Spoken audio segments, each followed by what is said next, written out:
And welcome everyone to the Riverside County Board Brief as we give you a brief look at what took place during today's Riverside County Board of Supervisors meeting. My name is Pep Fernandez, and we've got not one, but two very special guests joining us here to lead off the broadcast, Joe Mawad and also Craig Miller, as we talk about the Water Task Force. And I want to make sure I get this right because we had 5 water districts in attendance today here at the Board of Supervisors meeting. We had the Coachella Valley Water District, the Beaumont Cherry Valley Water District, Western Municipal Water District, Eastern Municipal Water District, and Rancho California Water District as well. Joe, we're going to start with you first, representing the General Manager of the Eastern Municipal Water District.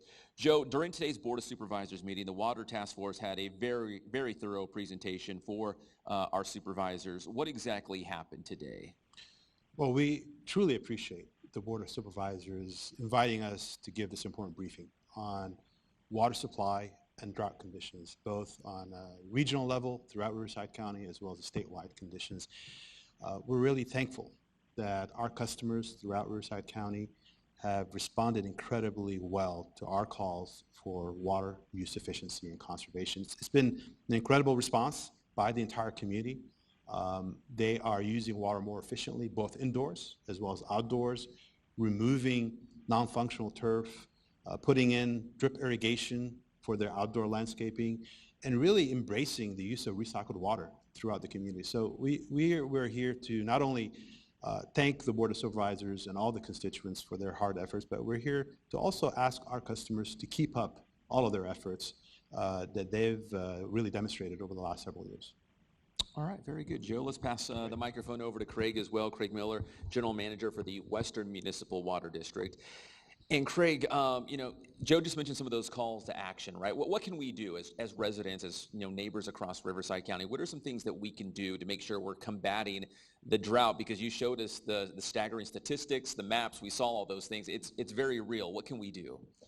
Well, we can't expect residents to build a recycled water system, but we certainly expect residents to decrease their outdoor water use. Mm-hmm. So it's very simple. You can go out and just turn down your irrigation controller. Just water less days per week. Mm-hmm. Water half as many days, you save a lot of water. So that's very simple, and we're asking everyone to do that. And Craig, if I have one quick follow-up question too, something that resonated with me personally is you were saying, the water is there, but how do we capture that water? How do we disperse that water? It's kind of a big question. I think you just touched on it right now. Well, and that's the second part of our message is we can do conservation measures to get through this drought. But I think viewers will notice that we're in droughts more frequently all the time. We need major investment in this state to capture the water that falls in this state, whether it's precipitation or snowfall. We have the water available, we have to capture it, and we have to move it. So it's right now conserve water, but invest in the future so we have water projects to really feed our economy in the future. And that's the big picture, right? That's the big picture. That's the big ask. All right. Well, thank you, Craig. Appreciate you joining us here on the board brief. And Joe as well. Thank you very much. Joe and Craig representing their individual respective water districts here for the Water Task Force who went before the Riverside County Board today. All right, moving along. It was also Recovery Happens Month. Let's take a look at some video from earlier today during the Board of Supervisors meeting. Again, specifically regarding substance abuse, we had Amber and also I think it was Rick from Behavioral Health talking more about Recovery Happens Month, and they're going to have actually a big event coming up at Fairmont Park here in Riverside in a couple of weeks on October 11th. They're encouraging everybody to come out. There's going to have I think a karaoke contest, a dancing contest. There's going to be vendors, food, games, all kinds of good stuff. But again, really just to raise public awareness and the resources available by the County of Riverside in terms of recovery. So again, National Recovery Happens Month. Here's a little bit more from earlier. We are excited to be here today and again to bring Recovery Happens Month to Riverside County.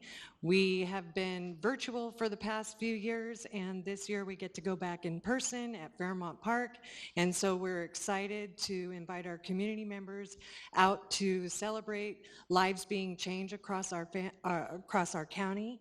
And as we know, there has definitely been a substance use challenge across our nation, not just our county.